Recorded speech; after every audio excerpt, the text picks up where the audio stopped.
Well, Flock, we hope that your heart rates have come down by now, but we would understand if that's not the case. It is 8:26 Eastern in the evening on Sunday, September 22nd. The Ravens are in the win column, Sarah, for the first time this year. They avoided an 0-3 start to the season and avoided yet another epic collapse in the fourth quarter by finding a way against Dallas 28-25. Sarah, it was a game that they once led 28-6. Welcome inside the vault for a not a Ravens Lunch Hour live stream. We have an instant reaction on deck for you, and good to be back with you in post-game form. It's brought to you by our friends at GEHA, that's Government Employees Health Association. And Sarah, if I told you before the game that this team would be outscored 19-0 in the fourth quarter, would be penalized 13 times, not recover an onside kick, and go conservative in the end, play calling wise, and have some ill-advised penalties and a lack of execution in crunch time, but still find a way to win, you would have said what? Not surprising, because the Ravens have had problems with the fourth quarter, and they've been, it was the same thing as the Raiders, but just more dramatic for sure. So, Bobby, I think there's three major things that we can either learn or relearn from this game. Two not great, two actually really bad, and one really good. So the bad thing, we relearned that the Ravens have a major finishing problem, and they're fortunate that they were up 28-6 at the beginning of the fourth in order to squeeze away a win. I mean, that's crazy that you have to be up by those epic proportions to escape your own melting down issues in the fourth quarter. So that's a problem. The other problem, sloppiness, the penalties out of control. 13 penalties for well over 100 yards. So that's a problem. But here's the good news. The absolutely good news, and what is really why they could overcome those two nasty trends. And it's that they finally figured out how to work Lamar Jackson and Derrick Henry in a backfield together. And if they can replicate that, I mean, we talked offensive identity. I don't know how many times that phrase was used last week, but that's got to be it. Everything else has to play off of that, because they were just dominating. Derrick Henry was dominating. And then it felt like 2019 Lamar, where like he was getting rushing yards, but it looked so easy and seamless because they were so worried about Derrick finally. That's what we've wanted to see. So we've got the two major issues that absolutely need to be cleaned up. And yet you can find some hope in this Lamar Derrick Henry 1-2 punch. Here are the final numbers on that 1-2 punch. Lamar went 12 of 15 in the passing game for 182 yards, a touchdown. He was not sacked this afternoon and finished with a quarterback rating of 139.4. On the ground, he chipped in 87 yards on 14 carries. Also scored a touchdown, the game's first, and had a long of 16, and he averaged 6.2 on the ground to go along with number 22. 25 carries, Sarah. That is the most of a Ravens running back in the Lamar era in terms of volume in a single game. Derrick finished with 151 yards, 2 touchdowns, a long of 29, and he averaged 6 per carry. So he also chipped in 1 reception for 23 yards in the passing game. To your point, these two were electric. And when Derrick got downhill, whether it was in pistol, whether it was in shotgun, we had a lot of talk this week about the formation and how both could flourish within it. He was as violent as he's ever been, putting guys on, well, really just running through guys, showcasing that violent signature stiff arm, and getting to that second level, using the blocking that was in front of him, unlike that had been over the first couple of weeks. So it was as advertised between the two of them, but ultimately, just it's funny. I'm kind of torn on how to talk about this game, because let's talk about how the meltdown happened. Okay. Yeah, because there were the sequences are undeniable. Yeah. So here's where it began. It began in the fourth quarter for the Ravens' first offensive drive. They moved the ball well, like they had done all game, but this time they didn't punch it in the end zone. No problem. Let's bring in Justin Tucker for a 46-yarder, right? We're not talking outside of 50 where he struggled. He's at 46, wide left again, same type of kick. So there went your drive, and now you put Dallas's offense in a prime position because you were kicking from the 46. So Justin Tucker on special teams kicked off the meltdown. Then the defense, horrible, Bobby, horrible. This is a secondary who we thought was going to be top 10 bare minimum. I don't know what that we're going to look it up this week. Whatever the yards are giving it up to tight ends, they woof against tight ends. Middle of the field, linebackers, all of that. I don't care. We'll get all the tape. Whoever it is, woof. This defense needs to get their act together in the fourth quarter. So they give up the long touchdown drive.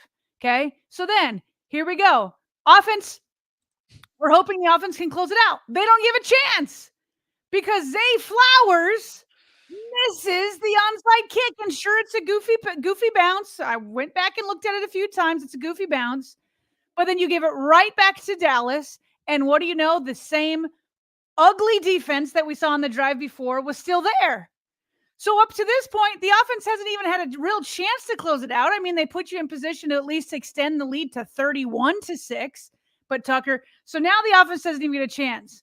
The Dallas goes down to score again. Finally, the offense gets a chance. And on this one, they have two runs, go nowhere. Lamar tries to throw it to Mark Andrews, and he misses Andrews. I hated the play call. I hated the play call for a few reasons. You got an empty backfield on 3rd and 3, not even a threat of anything else. So you're not even you're telegraphing that you're gonna pass. I mean, maybe Lamar could have done a draw, but you're kind of telegraphing that you're gonna pass. And then on top of it, I don't even like a pass in the first place because this is a drain out the clock situation. Yeah. By missing on the incompletion, you stop the clock for Dallas. To me, you shouldn't have done that. You should have run it to at least make them deal with the clock. So, but Lamar misses on the one. Dallas gets the ball again, scores. So the offense barely has the ball except for that one drive. Is the one drive where the offense messed up. The one drive the entire game where they really you needed it from them and they didn't give it. So then the Ravens offense finally gets it back, and then Lamar did put it away. He puts it away by finding Zay. He found Bateman, and then he did the fake sweep to Zay, kept it himself, got the first down. So Lamar put it away with a huge pass to Zay. So Zay redeemed himself. He did. He did. Barely. He did. And he used his body to. Yes. No, go ahead. Sorry to interrupt. He used his body to shield off that DB who was blanketed to him to ensure that he caught that thing cleanly. And so I was just impressed by that. So you're right. It was he was redeemed. But, man, you got to find a way to get your body in front of those bouncing balls that are awkwardly coming in, right, on an onside kick. Like, they are designed to come in a way of which you're going to be kind of caught off balance. And he was caught straight up in no man's land on that play. Yeah, not only did he redeem himself on recovering the second one, but then he caught that massive 9-yard pass from Lamar. Yep. And it wasn't an easy catch. It wasn't an easy throw. And so the two delivered. So when you kind of take a step back, I personally am still very happy about the offensive breakthroughs. There was the one drive where, like I said, it ended with Lamar missing to Mark Andrews. But outside of that, they did finish. It was Justin Tucker who didn't finish on the beginning one, and then the second one they did. On the third one they did finish. It was the second middle one. But the rest of the time they're just sitting there watching the defense get carved up. So to me, it's like Justin Tucker's got to figure it out. I mean, it's going to be a problem with games that are close, and it has been. He could have been the difference in past games in against KC or against the Raiders if he had been making his kicks. And now it started off a meltdown here. And so you got to fix that. But the defense to me, Bobby, last week was offensive line. And we're going to get to that in a minute. This week, to me, it's going to be defense. What is going on against tight ends? What is going on in the secondary? Because y'all are stinking it up, especially in the fourth quarter. They got to fix it. Oh, for sure. Yeah, Jake Ferguson, like you mentioned, the Dallas tight end, he was one to feast today. He finished with a game high, 6 receptions for 95 yards. He was targeted 11 times. CD Lamb, 4 for 67. He was targeted 7 times. And man, the Nate Wiggins experience, right, has an unbelievably strong performance in a one-on-one on CD as Dallas is driving in the first half. And then ultimately gets really, really lucky that penalties offset later on in the game because Right. Adafe was given all kinds of push and ended up getting called for holding when really Nate with as obvious as a DPI as you could possibly have. So it's that type of ups and downs that you've seen from the secondary more often than not. And you're right. This one's on them in a lot of ways. A lot of ways. It's not only on them, but for sure. I mean, when you rush for nearly 300 yards and you're controlling it, and then you barely let your offense get the ball in the fourth quarter. I mean, it was really more special teams and defense meltdown. Yeah. And like I said, there was the one drive that the offense didn't convert on when you needed it, but then they did close it out in the end. All the rest, like, how can you complain about this offense led by Lamar and Derrick Henry? So and you know what's there? Go ahead. One of the things that Tom Brady mentioned in his pregame was, hey, let's see Lamar spread it around. Well, that's exactly what he did. 2, 4, 6, 8. I should say 7. 7 different targets caught at least a pass today. By the way, Mark Andrews, and you mentioned it earlier on, that miss, that was the only time he was targeted all game long. He finishes with a goose egg in terms of receptions. 20 snaps. He and Isaiah Likely were not very featured in terms of the passing game. Not featured whatsoever. A combined 2 targets and 1 catch, and that was from Isaiah. So, he was sort of he put on his John Stockton kind of performance. NBA legend, point guard, like facilitation. That's what he was doing today. And I just thought it was, yet again, like you said, if there really is something to sink your teeth into coming out of today, once your heart rate comes back down, and once we, of course, hold some of these shortcomings accountable and call attention to them, it's got to be what you can write home on is what he and Derrick Henry found today, because it was super productive. Yeah, and I'm not concerned about the amount of targets that Mark Andrews or Isaiah Likely or a lot of these guys had. I mean, nobody had there. It just wasn't a big passing day, and that's okay. Like the bulk of the offense, the foundation of the offense needs to be this Derrick and Lamar combination. That's what it's got to be. As much as we love all of the targets that Lamar Jackson has at his disposal, you love Zay Flowers. You're happy for Bateman and some of the catches he had. You love Likely and you love Mark Andrews. But the Ravens can dictate to people how the game will go between Derrick Henry and Lamar Jackson. I mean, Lamar Jackson, remember when we finished in KC and it just looked like Lamar was absolutely exhausted. And he had plenty of rushing yards for himself. So he's got total of 269, almost 300. But it didn't feel like that he had to put in a ton of work. Right? Like, it's almost 300 yards. It's 2 touchdowns. He's got 6.2 yards per carry.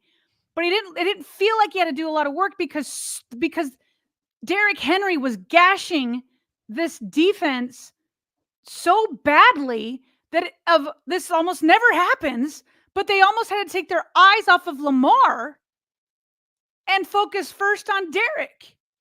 That's what we want. Yep. Even when Lamar gets on fire with, say, Isaiah Likely or Mark Andrews or Zay Flowers or any number of his weapons, it doesn't matter because they're still always focused on him. I can't remember the last time somebody could say, you know what? Don't focus on Lamar, focus on me. And so his yards just seem to come so much more effortlessly, almost like it did in that 2019 year. And so that's why this offense identity, it was so important to get these two going. And then once they can do this a couple times, you're going to see that passing game come back in with Mark and with Isaiah and everybody else. So that's why for now, I'm not too worried about it. I'm not too worried about it at all. This is what we needed to see as the foundation finally come to fruition. So we stop talking about where they're going to do outside or gap blocking, or they're going to do I formation or go out of the pistol or go out of shotgun, like all that talk. Like, just figure it out, and then everything else can be built on top of it. Super chat features are flying in, and let's get to some of these. And you see the notable slides that you see on the screen here. 269 total yards for Lamar, 6.2 yards per carry, 2 total touchdowns. Derrick Henry, also 2 touchdowns, 151 rushing yards, and 6 yards per carry, like I mentioned just a couple minutes ago. But when you see these two up against one another, it is clear they were dominant together as a duo. DRMZ says if the Ravens don't score more than once in the third, the momentum dies. I'm here in Dallas, and you could feel the energy shift in the fourth. You could feel it through the TV. Yeah. DRMZ, thank you for the super chat.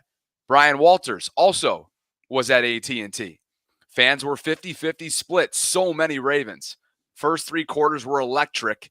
Then the penalties started piling up. And in the fourth, the familiar feeling of blowing a 20-plus point lead hit. Ugly win. Nerves are shot. Thanks, Brian. Hope you enjoyed the game.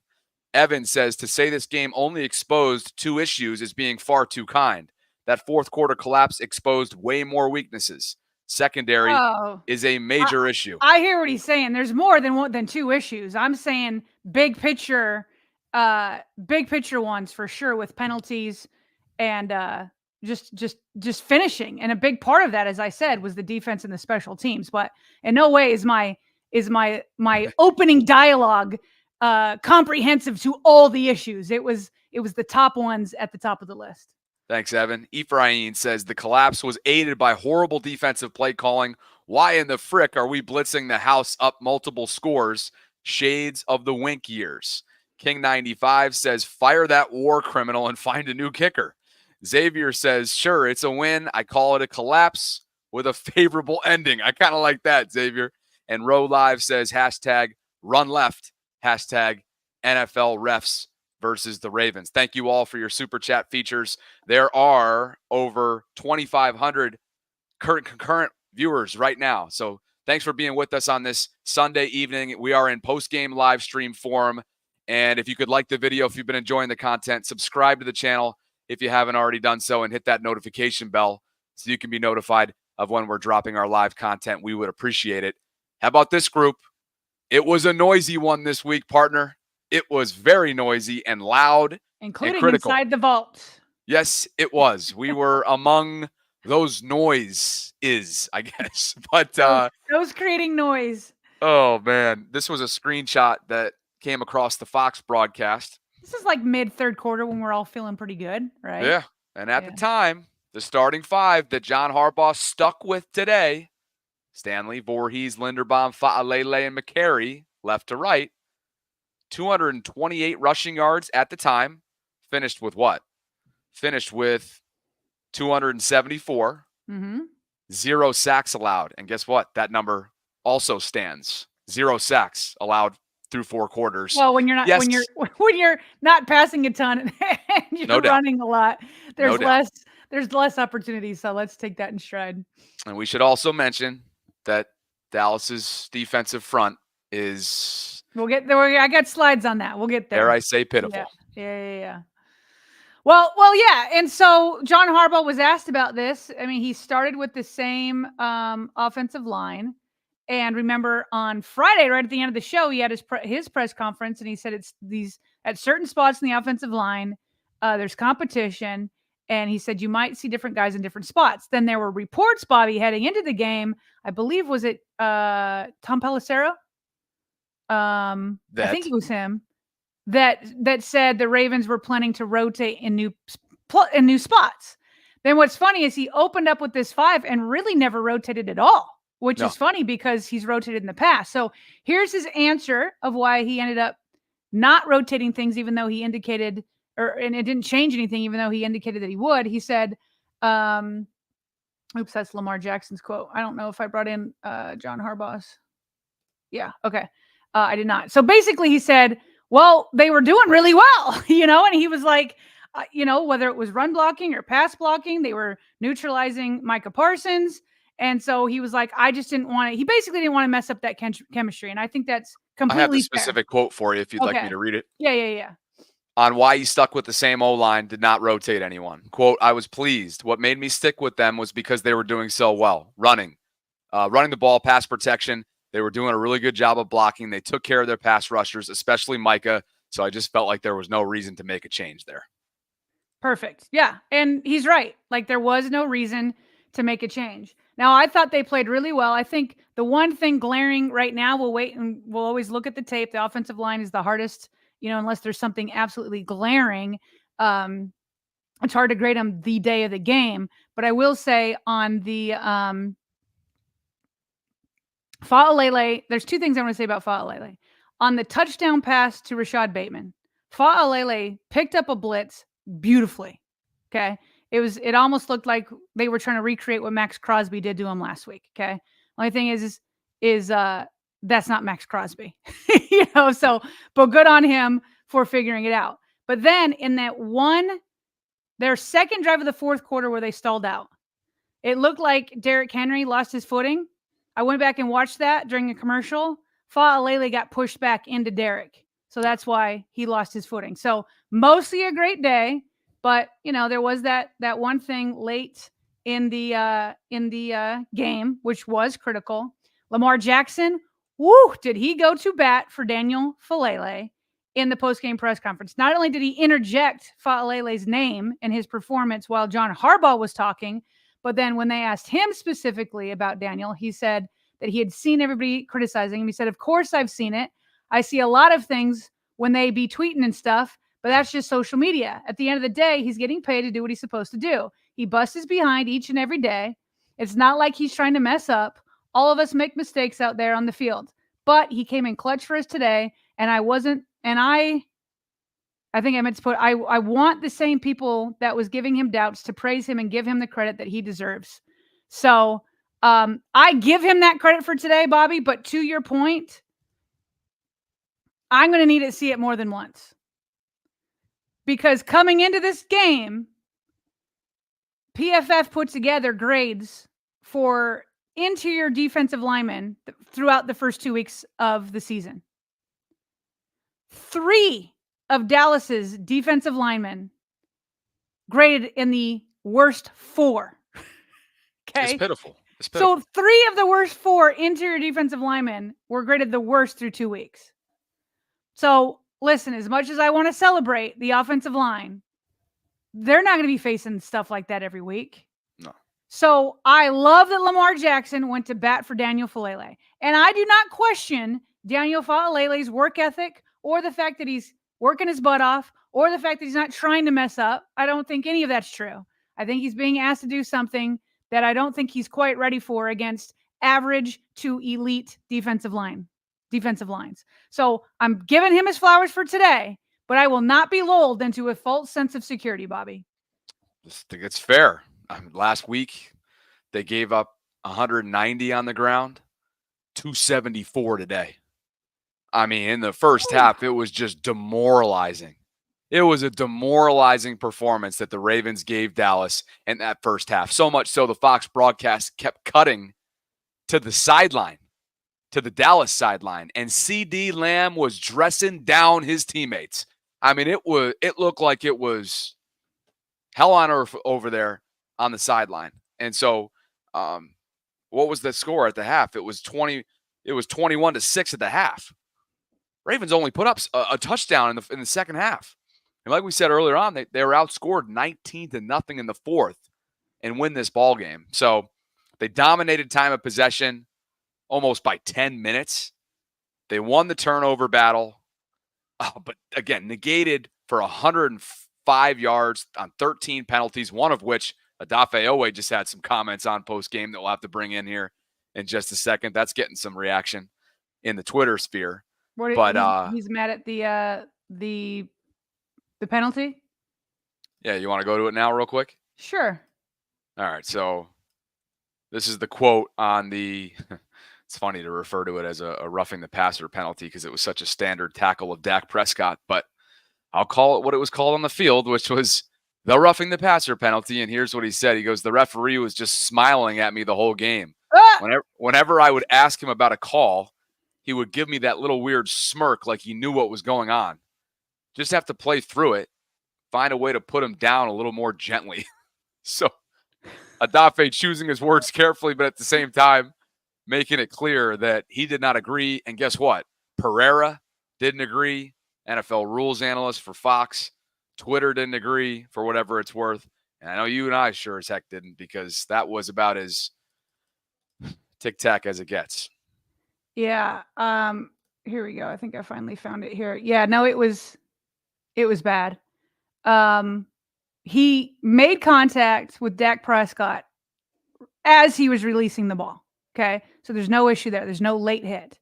He hits him, if you can see here, he hits him right in the midsection, exactly where you want it. He's not going low on his legs. He's not going up high for his head. Like, it's exactly in the midsection that you like it. Yep. Then Pereira was like, maybe they're getting him because there was a tiny bit of lift, but but Pereira's like, no, but it was a normal tackle. Yep. So it was definitely egregious and horrible. And if I'm Odafe Owe, I'm ticked off. And it's kind of crazy what he's saying, that he almost like he thinks the ref was like smiling, like as if he's out to get him, or he knows he's wrong. Like, I don't know. I don't know. We'll have to go back and listen to. That's one of those ones you have to listen to. We need to listen. Like, I just read the quote, obviously. Yeah. So we'll revisit that in the early part of the week if there's something there. If somebody has a camera. But clearly, that was one of those ones where we always talk about, right, control what you can control, and how much officiating has, or in terms of teams always have a chance to decide games for themselves and whatnot. But that was a pivotal moment in what was a part of a sequence of events, both self-inflicted and not, that were piling up. And it started to really unravel for the Ravens in that fourth quarter. And you kind of marked it chronologically, which began with the decision to kick a field goal, right? And the decision was fine. No, I'm saying the missed field goal. Yeah. The missed field goal. And from there, here we go. Yep. Hang on for dear life. 2 touchdowns. As a matter of fact, I think Dallas scored 12 points on 13 plays. Great defense, by the way, on that 2-point conversion try from the Ravens. So they had their timely flashes of brilliance today, but it is going to be hard to walk away into the week without this belief, kind of like what we had last week, that do you really trust this team when it matters the most in crunch time? Because statistically, over the last 4 seasons, we all know, guess what? It was almost an 11th loss on John Harbaugh's resume with at least a 7-point lead in the fourth quarter. And guess what? It was a whole lot more than 7 points this time around. It was 28-6 in the fourth quarter. Yeah, exactly. I mean, you're going to be having that in the back of your mind. And what's sad is so will the Ravens. So by looking at these penalties in the fourth quarter, first of all, the Ravens had 13 overall penalties for well over 100 yards. So while I obviously disagree with this terrible call in a crucial moment, it was on 2nd and 10. No, it was on 2nd and, let's see here. That was 3rd, 4th quarter. Let's see where this is. Odafe Owe. Okay, yeah, it was on 2nd and 10 in the fourth quarter with 3:50 left. So it would have put you at 3rd and whatever. Like, who knows how much that penalty or well, it wouldn't have been a sack. It would have been an incomplete. So it would have been 3rd and 10 is what it would have been. Okay. So that one we're mad at. But to have 13 overall, and this is the only one we're saying was terrible, like, Ravens have a sloppiness problem, and this goes long, like well beyond one game. It's got to get cleaned up, because there was that one in the fourth quarter. There was one on Marcus Williams that they called an illegal contact, and that was on 3rd and 5. This is on the same drive. Like, this drive was brutal. Yeah. On the same drive on 3rd and 5, although I thought this one was pretty ticky-tack too on Marcus Williams. So that puts them in a 1st and 10 when they had him done. then they almost have him done again with OA here. Then on, let's see here. There's another penalty on Chris Board for offensive holding. So that gives him 10 yards. That's the second on Chris in special teams in 2 weeks. He's a special teams ace for him, and he's been penalized twice. Yeah. So those were the 3 major penalties in the fourth quarter. Hey, quickly, let's tell everybody about Government Employees Health Association. That's GEHA. And as you guys have heard from us, they are literally the reason why we're able to do what we do post-game wise. They are sponsoring all of our post-game shows this upcoming season, and they want to have a message to you guys. And they say, hey, Ravens flock, a new season is upon us, and that means another amazing one for the city of Baltimore. And while your favorite team plans their future, the Government Employees Health Association can help you plan for yours. GEHA has offered medical and dental benefits for more than 87 years, and they are designed to meet the needs of federal employees and retirees, military retirees, and their families. And with over 2 million members and growing, GEHA continues to serve those members and families who serve all of us every single day. GEHA, a proud partner of the Baltimore Ravens and providing health and dental benefits for federal employees since 1937. You can visit our new link and learn more. That's GEHA.com/RavensVault. That's right. We got a new URL, partner. Nice. And you can see it on the screen right now. I'm throwing it and I'm toggling down so you can get a understanding of what the site looks like. It is very easy to navigate, and we have a direct link that's available for you to get started today at the top of the show notes below. Shall we get to some super chats? Please click that link and just check it out. Heck yeah. Yeah. Shall we hit some super chats before we continue the conversation? Yep. Okay. Habitual line stepper says our offensive line is still weak on the right side. I don't like that Todd doesn't mix in enough pass plays when we have leads. Not everyone is Dallas. By the way, John did admit, John Harbaugh that is, to conservative play calling down the stretch. He did admit to that in his press conference.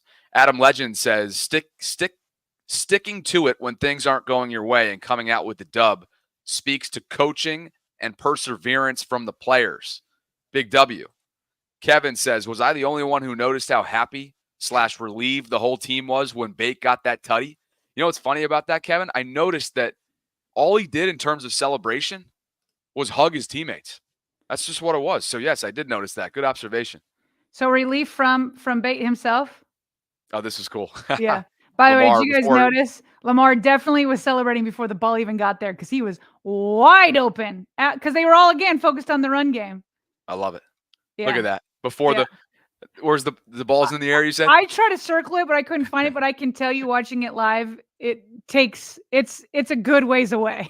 It's a good ways away. He's not even close to catching it. So, yeah, it's in midair and Lamar's celebrating. Love it. Well, thanks for being with us tonight, guys. We've got over 3,200 of you concurrently watching tonight's post-game live stream. It's brought to you by GEHA.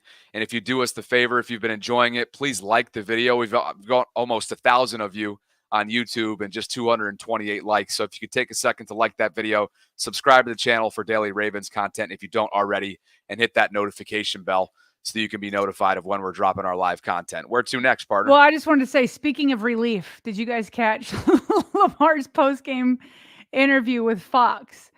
And they asked him, how badly did you need this win to avoid going 0-3? Lamar says, quote, we needed it bad. I believe some people were on suicide watch. Close quote. Some within the fan base.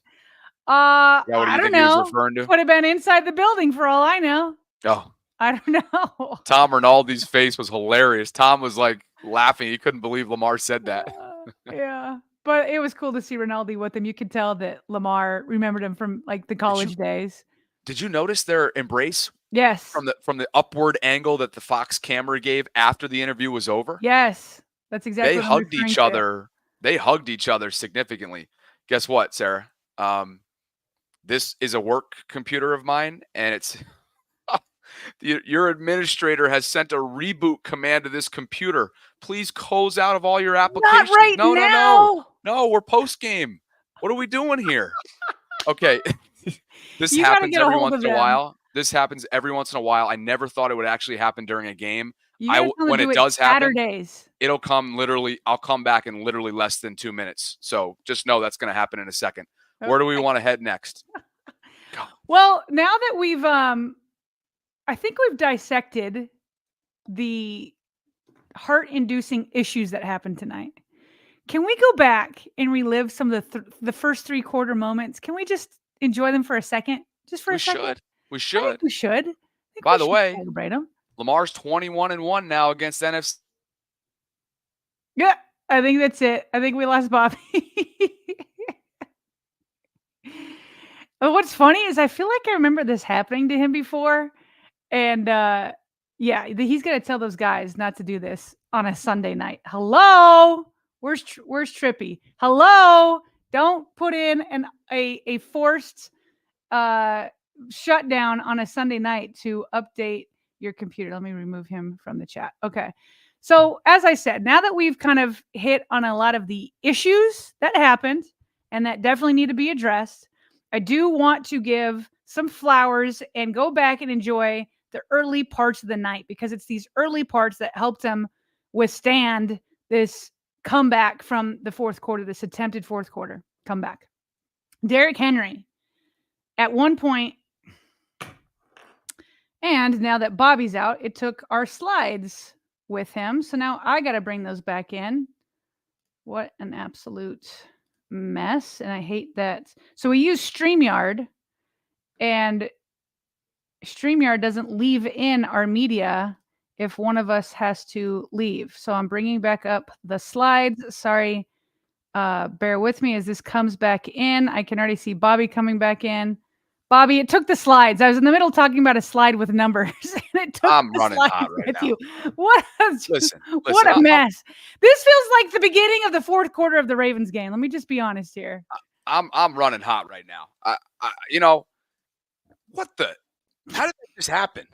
Whatever. Let's move on. As I was saying, we're gonna celebrate some of the early third quarter, the stuff that happened in the third quarter. Remember, in about the third quarter, we got this graphic from Fox that showed Derrick Henry had 110 rushing yards, 23 receiving yards, 133 total, 2 touchdowns, and then at the time, 8 missed tackles forced. Bobby, I think I saw that go as high as 11. 11. He was tremendous, and he just has a relentlessness about him. He's such an interesting case study, because as you told me in our right before we came on, you were like, man, his press conference is never really notable. You know, there's whether he has a good game or a bad game, Derrick is just this. He's so even keel. Yeah. And yet on the football field, he's as violent as it gets. He will literally demoralize you. Look at what he did to 21 here. Are you kidding me?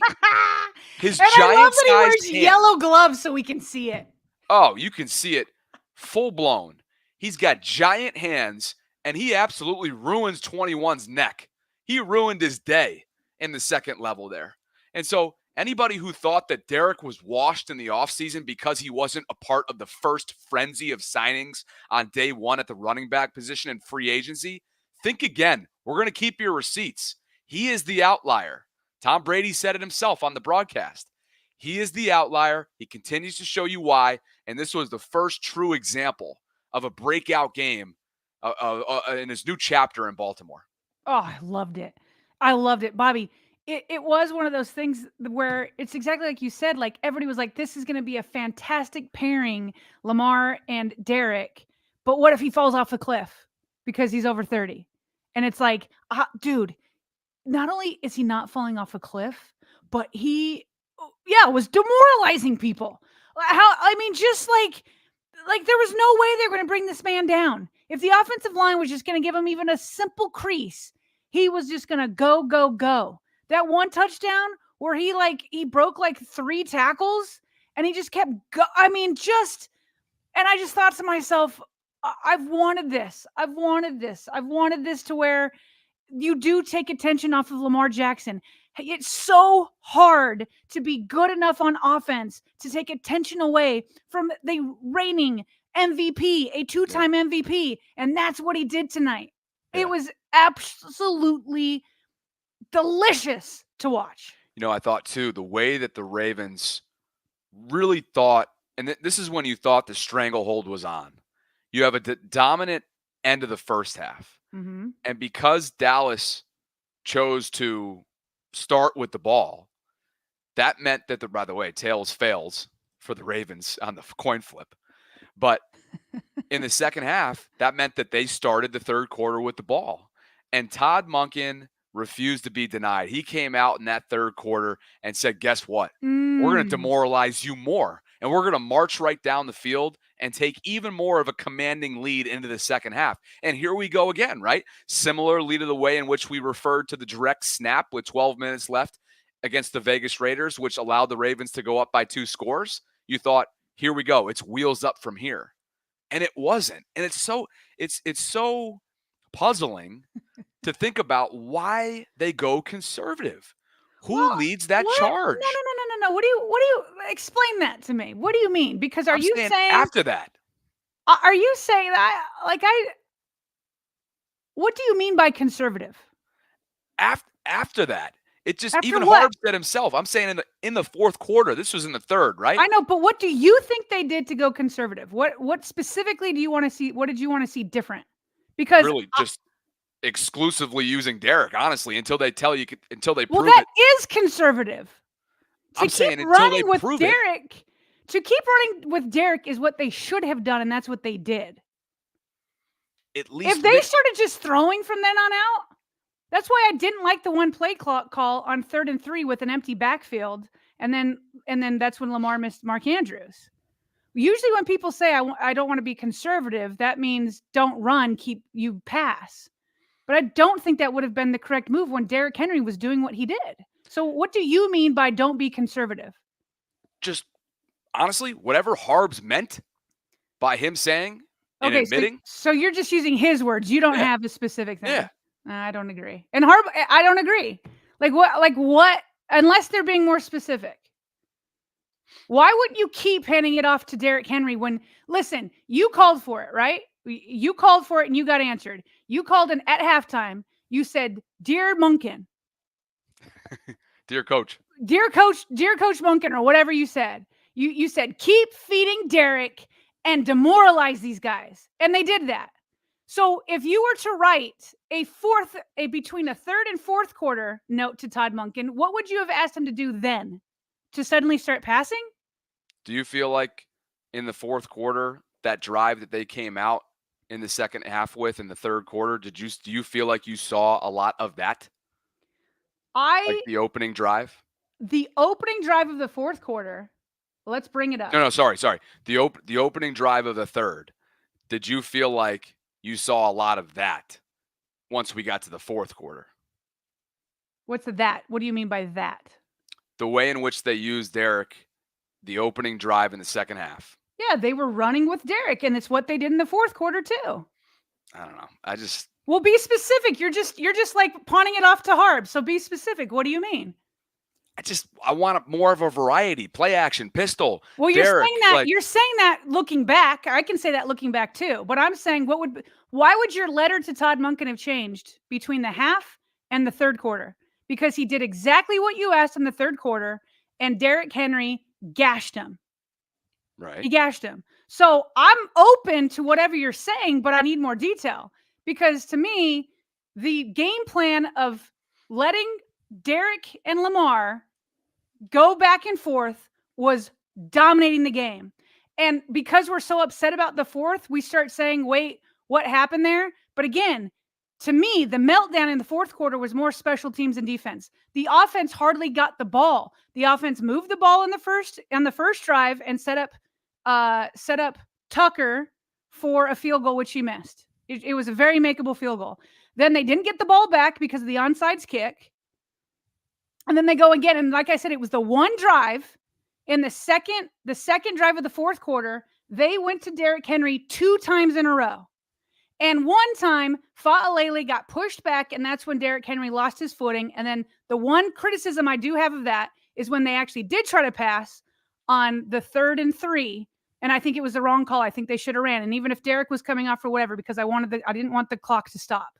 So I guess I just don't know what Harbs means or what other people like. Is there a way to be more aggressive within the run game that you wanted? Because to me, I would be criticizing Todd Monken and this team if they went away from Derek in the fourth quarter. That's what we've been yelling at them for doing. They didn't do that this time, yeah. They did what they went back to what was working the entire game. The fourth quarter meltdown is more on the special teams and the defense. The offense did what it was supposed to do on the first drive, and they did what they're supposed to do on the third drive. The second drive, we saw what happened. He lost his footing. But you don't blame Derek. I mean, you don't say, "Oh, I wish we didn't go to Derek there." That's 2020 vision. To be clear, as I'm rambling off the reasons that led to the collapse, that is a secondary. The conservative play calling is a secondary. I don't even view that as like something that was a true factor. But Harbaugh admitted to it post game, as we heard, or as we noted earlier on. Obviously, the lack of execution, ill-advised penalties are the two biggest factors, more so than anything else. Well, I would just like to challenge you to come back tomorrow and tell me what you mean by conservative, because I liked the play calls. It was one drive that it didn't work, and it worked all other drives throughout the game. We will revisit it. All right. Appreciate that. Of course. Okay, so Super Chats. Up by 22, she don't think running the ball too much wasn't conservative. I think I need somebody to explain it to me. You tell me. You're telling me that if Derrick Henry was gashing them all game, then suddenly in the fourth quarter they stopped panning it off. That's what you wanted? Come on. I'm not buying that. The commenter? Oh, yeah, the commenter. Evan says, personally think the conservative critique speaks to their mindset of playing keep away and playing not to lose instead of playing to win. That, I feel like, has been the case in the past. Yes, I think that's projecting on what's happened in the past. Like, again, the offense hardly had the ball because of the onside kick and Tucker missing it. Row Live says 3rd and 5, running the ball, then leading to the missed field goal is conservative. More play action. Why not? We're gashing them. You can sense it during the third. Okay, I can see a play action pass in there. DRMZ says, why isn't Monken involving Mark Andrews more? He only played. How many snaps did you say? I think there was about 20. But again, this stuff where the offense is absolutely dominating with Derek and you're staying with the hot hand of this run game. I'm not concerned. See, you're picking out Mark alone, but nobody in the passing game really, because there was no passing. They were absolutely dominating the run. Tom Brady said it. Why pass if you can't stop him from running? Why even go there? You don't even need to. So it's not just Mark Andrews. It's everybody. But again, it's not the offense that we should be criticizing here. The offensive game plan absolutely was phenomenal. Yeah, It's not you. It's not just you. It's others also. Yeah. Just to reiterate, though, that's like outside the top 5 on the list, right? Of what led to I was just sort of rattling off a number of different things. Yeah. And because I heard Harbs say it in the press conference, it became a thing in my mind. I was already thinking it as they kind of were. They weren't functioning or operating at a. They weren't dictating the pace of the game in the fourth quarter.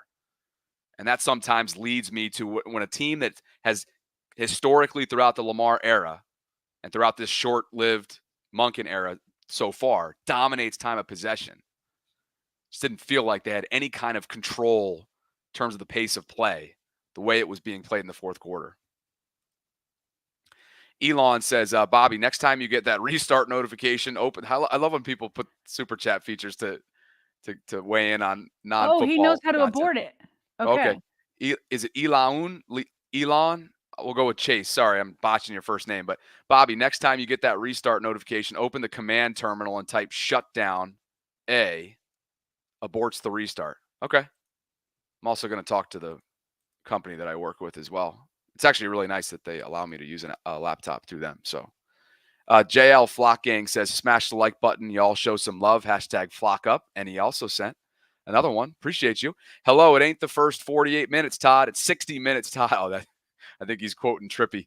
The guy who runs the work computer updates works for Dallas. He's an opponent. You guys are hilarious. And then I think there was a couple other ones as well. Antonio Smith says Lamar himself said we took our foot off the gas. He said we wanted to keep our foot on the gas and score for sure. I'm waiting for somebody to tell me. Stand on business and tell me you thought that after Derrick Henry and Lamar Jackson were absolutely gashing this defense, and they did it in the first drive also. You tell me that you wanted to go away from Derrick Henry. Tell if that's what somebody's saying. Though? Who's saying that? Somebody explain to me what conservative means, because nobody's saying it. He's referring to what Lamar said, and you're referring to what John said. So I get it. I'm open, but somebody explain it to me. What did you want to see different? Not with 2020 hindsight, but what were you calling for in the moment? To the live chat. To the live chat. I'm open to just tell me the details of it. We'll wait for some of those to come in. Right. More super chats are flying in as well. David says, I get what Bobby's saying. There was a point late in the game where the offense just went into a lull, but defensive play calling went the opposite. But defensive play calling when the opposing offense has to pass needs to get better. There was a lull. That doesn't mean it was conservative. Wesley says, you've got to remain balanced. You don't have to go away from the run to call a pass every 5 or 6 plays. If you quit passing, Lamar will lose any rhythm he has. Xavier says the play calling was conservative. They were opportunities to pass the ball. Lamar's extremely risk adverse. They were loading the box, throw it over their heads.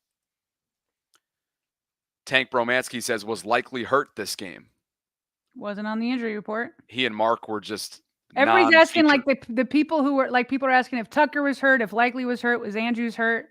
No, they were winning by running. They were gashing them in the run game. That's it. Row Live says 3rd and 5. We've created quite a topic point. Yes, we have. This is great. I'm still waiting for somebody to convince me. Row Live says 3rd and 5 running the ball, then leading to the missed field goal is conservative. More play action. Why not? We're gashing. Oh, I already read that one. Oh, okay. You guys are flying in. Evan has another one. One more super chat. When Harbaugh mentioned conservative play, he was referencing not. Oh, okay. When Harbaugh mentioned conservative, this wasn't even in the first half though. This was early in the game. He was for sure. He was conservative there.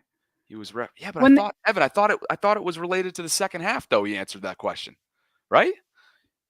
He was referencing not going for it on 4th and 1, and also going for a field goal instead of 4th down. Okay, that was Justin from 46 or 47. No, he's saying he was referencing that one play call, and you called him out in that second quarter too. I don't remember. Remember, he was trying to. They were just trying to draw them offsides instead of going for it, which is not normally Harbaugh. Oh, the 4th, yeah, the 4th and 1.5. 4th and 1.5, and they try to drive him, but that was in the first half. 4th and 1.5. Yeah, I could have sworn though this question was posed towards the second half. Anyway, do you want to pull some more comments in that are non-super chats that you? No, I'm looking at it. Everybody's telling me what the definition of conservative is. I know what it is. It's taking your foot off the gas. There was that one super chat you had that they thought at 3rd and 5, instead of playing for the field goal, he would have liked to have seen a play action pass. Okay. I'm open to that. But in no way do I think the Ravens should have gone away from Derrick Henry. And I think there's too much time because we're so offensive minded in this game that it's like you're thinking that the offense went conservative, but they hardly had the ball. I just haven't seen the Derrick Henry comments that you're referring to. But yeah, more super chats are coming in. Chef Trez. Well, everybody just keeps repeating what conservative means, and I'm just trying to see. Other than that one super chat, I thought he was the only one that gave a detail that you would have liked to have seen a different play. Chef Trez says, run the ball to drain the clock, but take some play action passes to keep the defense offense. To one, keep the defense office, and then 2, to take a couple shots downfield, I think is what he means. Okay. Ramrod 13 says the team looked better in the first half. 12 passes in the first half and ended with 15 total is bad play calling. Do some play action or something. That's interesting. Lamar had 12 Lamar had 12 completions in the first half and finished with 15 total. Holy crap. Well, there's a good example. It is, but it isn't, because again, in the fourth quarter, they hardly had the ball. And that's what I think we're confusing. That's what I think we're conflating. Yeah, and you've mentioned it though. I'm with you. It's the defense and the special teams gaffes are the reason why maybe we've gotten onto a little bit of a tangent here. I'm totally with you. Yeah. And people can tell me I'm missing it, but you got to explain it. You can't just keep saying the same thing. Like, explain it. Tank says, I want to know why we can't cover tight ends and fullbacks when we have two of the best at their position they face every practice. That's a great comment. Yeah, I mean, Ricard, you've got the deepest tight end. By the way, shout out to, where's Q? Where are you at? How about the yak from Charlie Kohler in the opening drive? Are you kidding me? He was a lightning rod down the far side of the field. Kohler was. And it was nice to see him featured. How about the fact that in the first half, Sarah, you not only saw Kohler featured, but Nelly put a guy on skates. Nelson Aguilar put a guy on skates. You're thinking to yourself, oh, man, that came out of nowhere. Where did this come from? Hey, by the way, we've got over 4,000 concurrents right now joining us.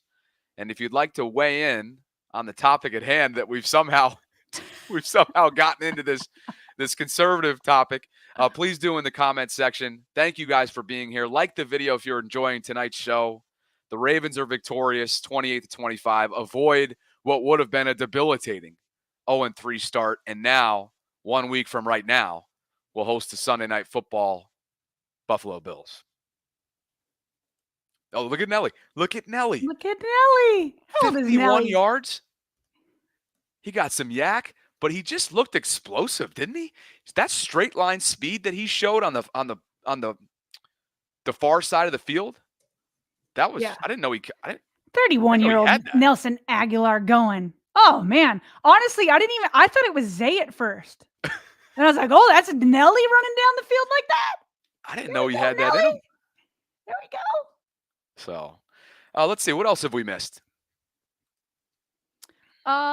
Defensive notes. Kyle Van Noy having a heck of a start. And by the way, the Fox broadcast noted that he fractured. I had a note on this. I want to make sure I get it right. Okay. Let's see. Kyle. Of course, now it's not here. I think there were two parts of the fracture. So I'll have to look up that note in a second. But Kyle's final stat line as a vet who's been playing some really good football for the Ravens. 2 tackles, both of which were solo, which were also 2 sacks, a pass deflection, and 2 quarterback hits, Sarah. This guy's playing out of his mind. Out of his mind. And you want to know who alongside with him? You want to know who his running mate is too? That's Odafe Oweh. The pressure was there. Pressure was there, but can we talk about how Tom Brady was just like gushing over what seemed like his best friend in Kyle Van Noy? It started out in pregame.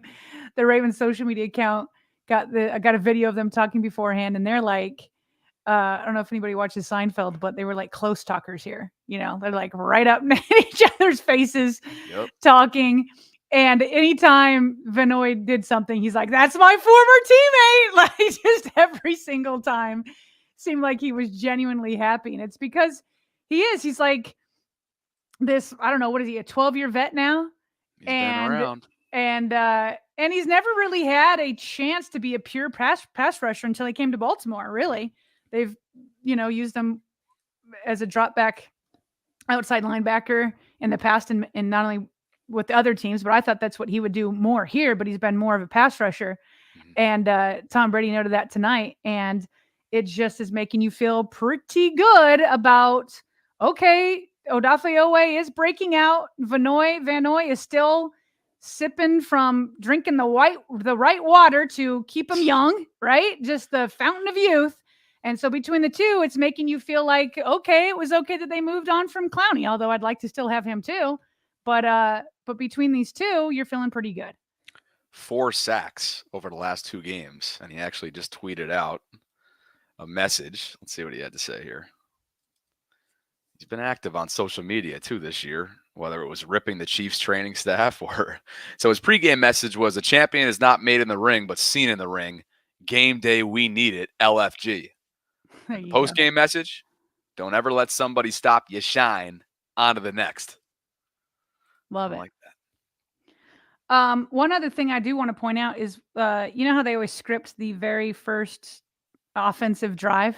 Oh, did he ever? Holy Did moly! they As much ever? as I hated that one play call on 3rd and 3 from Monken, I got to give him his flowers from that opening drive. That Can opening I drive was insane. can I quickly just add that I finally found the tweet that he has Yes. Fox broadcast said that he had 2 fractures in his orbital bone. I just don't know if that was previously known, at least in terms of the specifics. So Yeah, I 4 mean, sacks over the last 2 games, 2 fractures in right. his eye. Okay. Well, that's crazy talk. That's crazy. I'm just so happy for him. Remember last week he posted a picture of a field view of his sack, and he said that his son was there and he could like point at his son, and that now he's old enough that he gets what's happening with football. And he's like, it just hits different. So it is. It's cool to be. Um, it's cool to like just have your kids know what's happening, what's happening during that time. But back to that opening drive. I mean, it was Lamar started off, then Henry, then Justice Hill, then Kohler for 30, and then Henry finished it off. Like it was just one of the easiest touchdown drives, other than if you just do it in one play, right? You just like hit a long drive, or you have like Nelson Aguilar where somebody just breaks a tackle and they go. But to have like 5 plays, just boom, boom, boom, boom, boom, it was a great opening script from Todd Monken. He was in his bag for sure. Oh yeah, for sure. Other notes, and while we think about that, more super chat features are flying in. Woo! JL Flock Gang See, says, this is why it's good for us to debate, because then more people want to debate too, Bobby. There we go. apparently, it's always funny, our debates, though. Like, they're inspired by non-scripted Right. We're things. unplanned for We sure. had absolutely like, I had no intention of sort of saying something in passing And I that grabbed onto it. that was a secondary item and a sort of a factor, but a non-factor in the grand scheme of things, sparking this conversation. So here we are. I am going to come back, by the way, tomorrow with a more concrete in terms of the specific nature by going back and watching and considering what may have led. Where were areas where that came across as conservative in the fourth quarter that could have led to less of a vanilla approach? And let me just say this as you go and prepare that. Usually when I hear you got conservative, right? It's because you've been passing a ton and you're killing it by keeping them on their heels. And then all of a sudden in the fourth quarter, you turn to a running game. That to me is like you got conservative. I think the difference here is the run game was carrying you all game. And so it seems smart to me to continue that because that's what we've been yelling at them for. Why are you forgetting about your running backs? And now you have Derrick Henry and you're forgetting about your running backs in the fourth quarter. That is what we've been yelling about. And then suddenly we're going to change the tune when I don't think they got conservative. They were always running, and that's how they were getting all the yards. And so to me, it's like, keep going. They didn't get conservative. That's what they were doing. They just happened to stop it on one drive in the fourth quarter. So that's what I'm just saying. As you go in and get you put together your case for tomorrow, that's specifically what I'm speaking to. Gotcha. Okay. JL Flock Gang says Bateman's looking better and better every week. Had a touchdown today. A couple other catches as well. What was his final stat line? Rashad finished with 3 catches for 28 yards, a touchdown. He was targeted 4 times. Larry says if it isn't broke, don't fix it. If that was too conservative, I'm with it. Curious if folks feel the opposite because of the pass defense issues. If they were clicking, this is a non-issue. Larry J gets me. I finally have somebody that gets me. Thank you, Larry J. Ramrod 13 says happy for a win, but the fourth quarter was scary. On to the Bills. Tank says Kohler needs those cornrows back in his head to unlock his full potential this season. Did he have him on today? I don't know. That would be an argument to not have him because that felt like that was like probably his biggest play that I've seen him have ever in the NFL. That was cool too because we've all known how athletic he is. But other that we're good. We're caught up to speed on Well, Super I Chat. just saw, yes, I just saw a couple people saying we need to talk more about Justin Tucker. So here's what's crazy. What, like, the irony of it all, right? Is that we've got for the Dallas, Brennan Aubrey, who might be, I mean, there's a few up and coming kickers right now. And Brennan Aubrey's one of them. And right in front of Justin Tucker, he kicks a 65-yarder. That was insane. Which is just 1 yard short of Tucker's 66-yarder, which set an NFL record. So if he gets the chance, he very well could break it. So not only does he hit that, but he hits another one from beyond 50 later on. And then Justin comes out. The one chance, I think it's the only field goal he kicked, right? The rest were extra points because the Ravens were usually getting into the end zone. Mm-hmm. And then so he missed from 46. So I saw a lot of people saying, can we get back to him? So I guess my question, Bobby, is like, how concerned are we, right? So it's been a 50-yard plus trend. That what was the stat from last week? He missed 6 of the last 7 from 50 plus. From 50 plus. One of them, of course, was a block, and another one was from I think 61. Mm-hmm. So maybe you could throw those out and say, okay, then it's to 4. Okay, and that's from 50 plus. But now here you are from 46, and it seems like they keep missing wide left. And so this was a bad miss too. It was not. Listen, there's no kicker you're going to go out and get that's going to be automatic from 50 plus right now, right? And so is this a situation where it's just do you think that he's just hit a funk? People are asking, is he injured? No, he hasn't been on the injury report. You're required to do that. Don't think it's an injury thing. Also, remember, this trend goes back to last year. The 50 plus, from 50 and beyond misses go back to last year. So I don't know, because sometimes this is just a psychological thing, especially in the kicking world, right? And I don't want to be like this, no psychologist or whatever, but for sure that in sports there's momentum, and then you can get stuck in your head. So this has traditionally been the confident Tucker who has to be yanked back off the field when he wants to kick from 70 out, So something's not right. And he's got to get back on track because, like I said, these things make a major difference. It made a difference in the first 2 games, and it started the meltdown today. So I don't know. How concerned are you, Bobby? Concerned enough to acknowledge it as probably the most significant slump of his Hall of Fame career. Yeah. Of over a decade. And you hope that if it is you actually hope that it is psychological. I know it probably sounds weird to say because that can be tough to work out of. But wouldn't you rather want it to be psychological rather than instead of something that was a physical thing or a longevity thing? Because you're not able to work yourself out of that. Well, but you can if it's psychological. Here would be the counter to that of why you might want to say no. So I remember Matt Stover when he got towards the end of his career, right? Mm-hmm. The reason why, if it were just I'm getting old, which is what Matt Stover became, it was okay, well, we know where we cannot kick from with Stover, but we know he's still automatic from, this yard line in. So if it were just but that's not the case here. I don't feel like he's missing on distance. He's missing with accuracy. So that's why, to me, there's guys, remember, for example, Hayden Hurst. He left his baseball career because of the yips.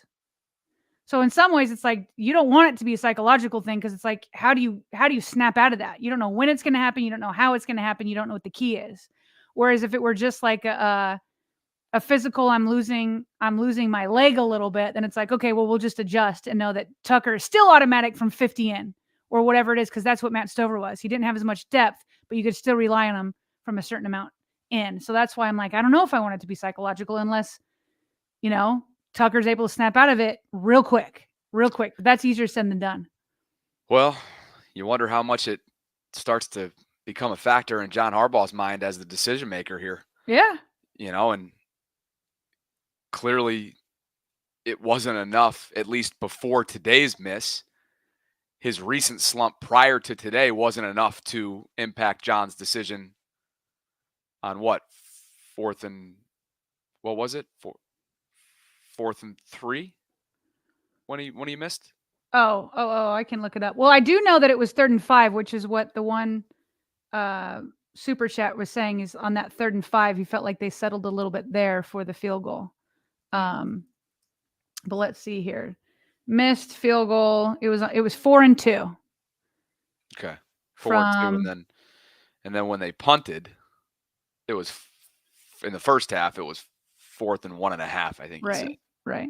So to your point, now there's one, if you wanted to be like aggressive and keep, like, really put the pedal into the metal, like you could have tried to convert on 4th and 2. You know, instead of putting Tucker out there. But I certainly wasn't questioning it before he missed. It would have been like, cool, we'll go up 31 to I don't know where the Cowboys were at. Well, it was 6. You'd go up 31 to 6. You know? Certainly wasn't questioning it at the time, but then you look back, you're like, well, if Tucker's going to keep being this way, then you either got to punt it and pin him, or go ahead and go for it on 4th and 2. Tell you what, back-to-back weeks where in the midst of the unraveling, which was in a number of areas, talk about being exacerbated when automatic is anything but. Like it just gets it's all these mistakes that are starting to compile and unravel are magnified when your kicker misses, 3 easy points. I'm not saying it's easy for all kickers to convert from 56 last week, and then you say 46 or 47 tonight. It was 46. It's not 46. easy, but it's certainly something you expect from your veteran kicker. From him, gosh, he's instilled that expectation. From most kickers, you expect it. Yeah, for sure. Yeah, for sure. Are we caught up to speed on? I think so. No, we're not actually. Chef Trez says he's not washed, but maybe he has the yips. Tank says Tank has just been dropping in super chat donations all throughout the night. Do y'all think Zay took too many big hits in this game? That was not something that I felt like I was like, I don't think that's something that you that stuck out to me during the game. Yeah. Rave Kingdom says, I give no flowers to the right side, Sarah. All run designs was to the left side. The right side was still horrible. Credit better than last game. 77 cost us. See film.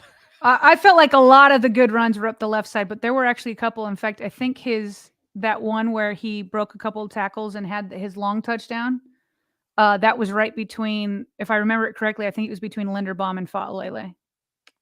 Because what I remember happening is they had Pat Ricard in front of them, and Pat kind of went to the left I think everybody was going over there once they saw Pat go there, and then so Derrick Henry hit between Linderbaum and Fa'alele. I can double check that on the film, but I'm pretty sure I remember that's how it happened. But I do agree that most of his big runs were to the left side, but there were some on the right.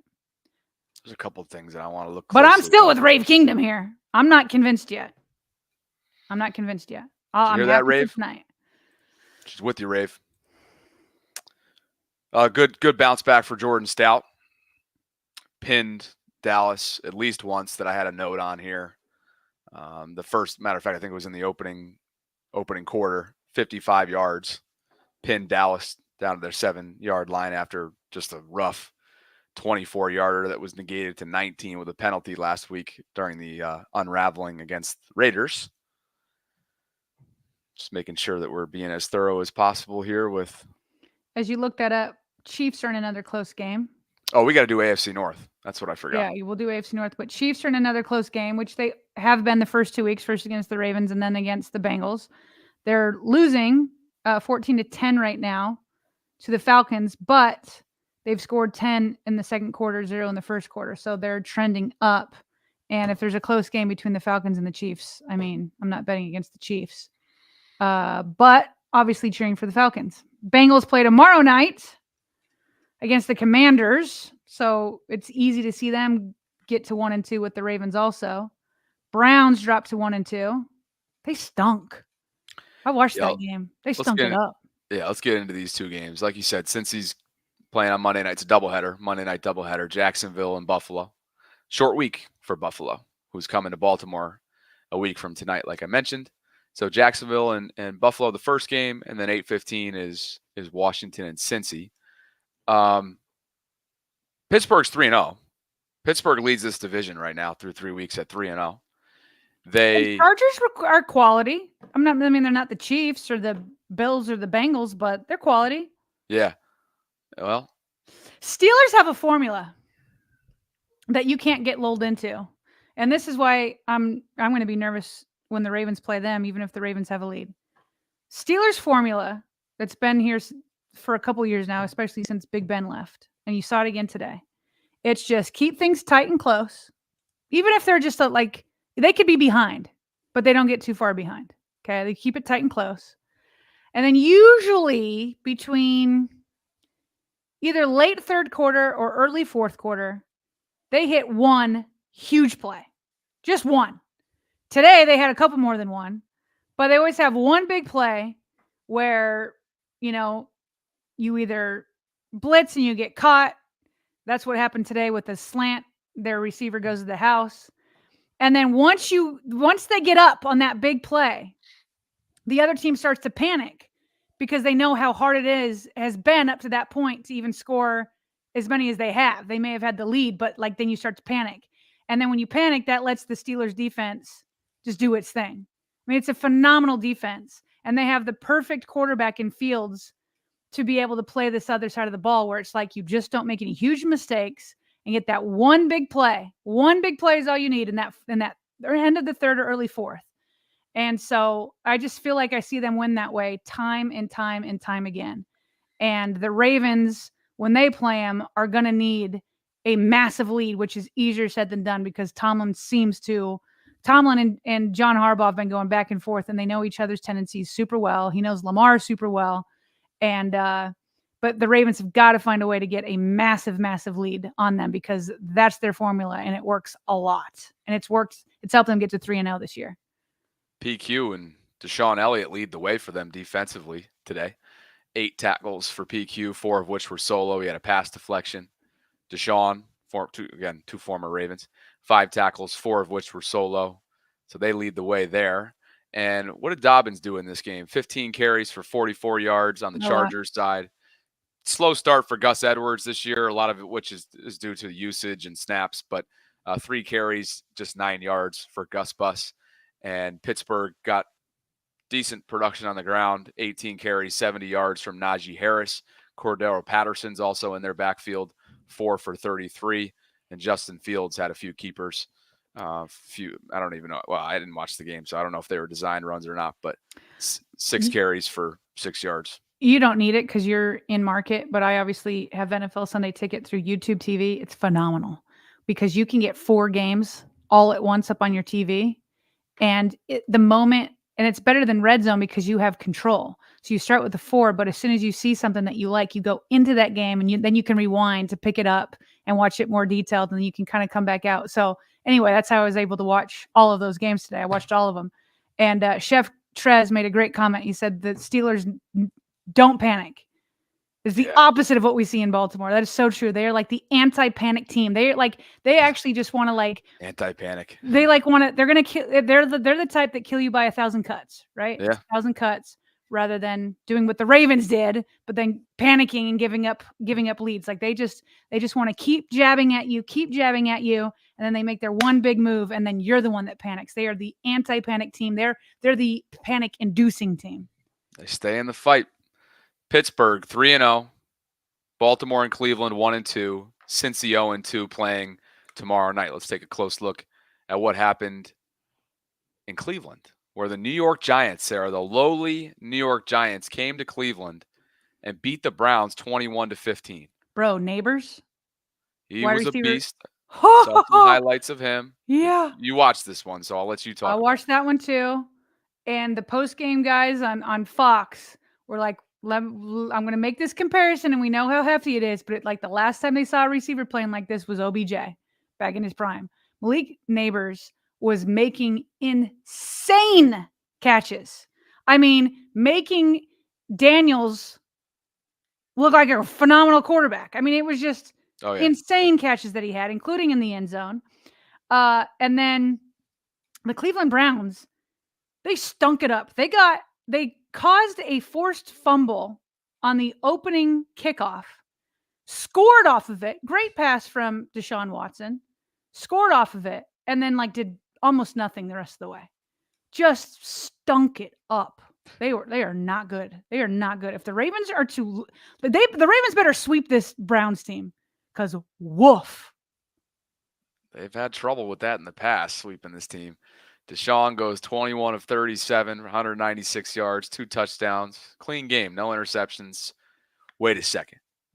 He was sacked 8 times? Who, Watson? Come on. I didn't know it was 8, but it felt like a lot. Come on. Felt like a lot. Oh, man. It seemed like every time you wanted to see him, you'd be like, get him, and then they'd get him. Like, it was like, okay, thank you. Wow. Yeah. All right. Well, let's look at the AFC North through 3 weeks and pending, obviously, what Cincy does on Monday night. Octo-sack. Can we get that in Baltimore? I would like an octo-sack day. Nick Clemens, thank you for your donation. Appreciate you. Evan also throwing something back in here. Curious on an evaluation of Roquan's play through 3 weeks. I believe he led the team in tackles today. Let me get that stat real quick here. And I thought that let's see.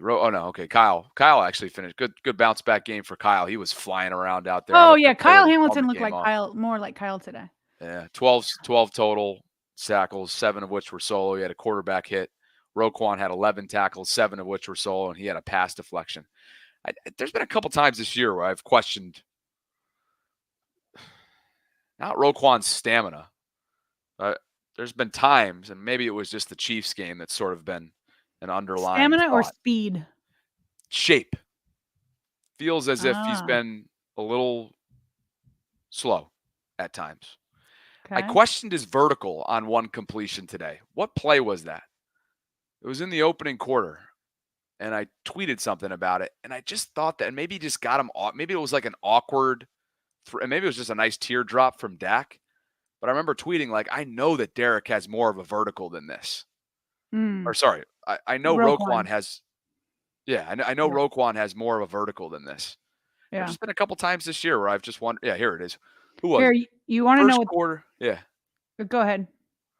Yeah, it was a completion at the end of the first quarter, and Dak just kind of lofted over Roquan in the middle of the field to Ferguson.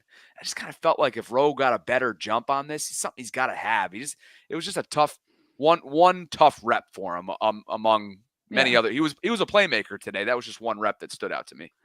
You want to know the real reason why Roquan's not having a great year so far? He's not been inside the vault. I was like, is this going to be something about Trenton?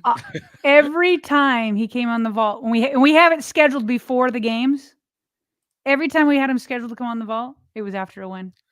Yeah. I'm just saying. Yeah. I'm just saying. We had a good little thing going last year, didn't we? We had a great thing going. Yeah. Yeah. Something about being outside the vault. We're winners inside here, I feel like. Right? We bring the energy. We get you going. Not that Roquan needs it. But, never hurts to have a little extra. Yeah. Yeah. It's a fun partnership with him. Hopefully you can revisit it one day. Yeah. No, but I feel like with the defense, he's the leader, and the defense has not been great. And I feel like he had an interception against the Chiefs, right? He did. I haven't seen like this massive game-changing play from him since then. Mm-hmm.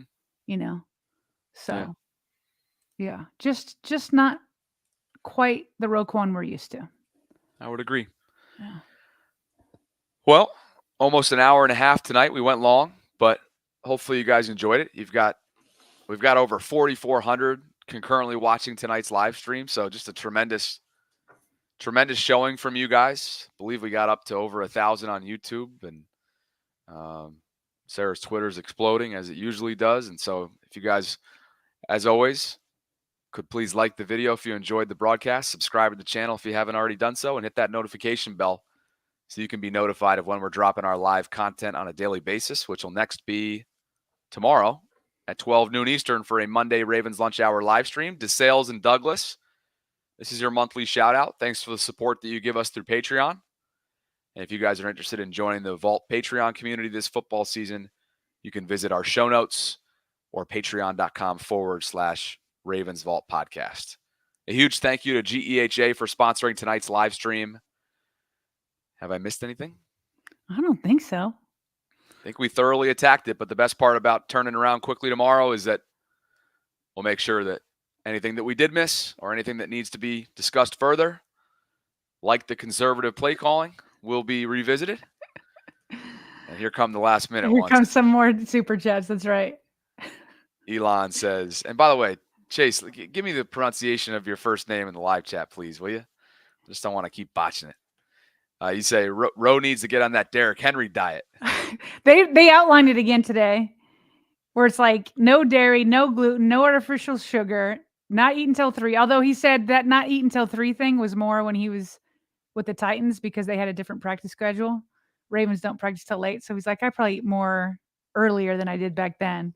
But no, he eats very clean, very clean. Elon, He also, here's the thing about that, like Bobby, I can eat clean for like I've eaten clean for like a good 3 weeks. And then like you're just like, oh, 1 weekend, it's like, okay, maybe just this weekend, you let loose a little bit. And then it's like, oh, you just feel terrible. It's just Definitely. like, what did I do that for? I have a feeling Derrick Henry doesn't have those weekends. He doesn't get into that junk. Seems so buttoned up. Yeah.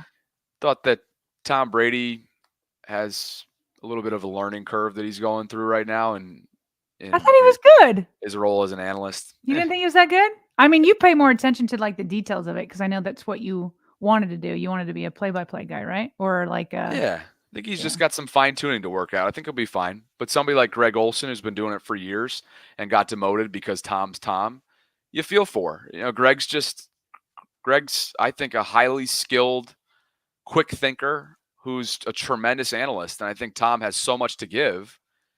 But I just felt like some timing things, some small fine-tuning pace and diction and the way in which he works with, when you're with your play-by-play broadcaster, you're supposed to complement one another. And I thought that there was some choppiness between the two of them, and it really has to do with reps. They've only done 3 games together. But Kevin's such a pro, Kevin Burkhardt's such a pro, that I think Tom will get there by Kevin's leadership and like him being a great teammate. But this is what you'd expect from a guy who's never done it before. So it was cool to see. It was cool to hear as he's done in the past on social media. I guess I was more, I probably wasn't paying attention to the flow as much as like just when, his analysis, which I just enjoyed listening to him. But content's fine. Yeah.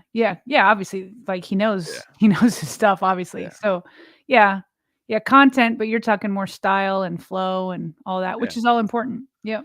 Every chance he got, he's sang Lamar's praises as he has in the past. So that's always fun to watch and listen to. But well, week 3's in the books, guys. We got a busy week ahead, of course, with Sunday Night Football looming, and then after that, it's Cincinnati, and after that, I believe it's Washington. So appreciate you guys for being here. Just a tremendous live audience. Yeah. And catch up with you tomorrow, partner. Noon. Absolutely, as we always do. Great show. Great spirited debate. I love it. I think we'll at least make a small little section for tomorrow's live stream to revisit the conservative play calling aspect of the game, at least from Harbaugh's eyes. Maybe I'll go back and listen to the specific question that was asked, or at least look through the transcripts. And until then, hope you guys have a fantastic night. Enjoy the second half of Kansas City and Atlanta. And we will catch up with you at noon Eastern tomorrow for a Ravens Lunch Hour live stream on Monday. For Sarah Ellison, I'm Bobby Trossett signing off. Thanks to GEHA, Government Employees Health Association, for sponsoring tonight's episode and every single one of our post-game shows throughout this upcoming season. Catch you guys later.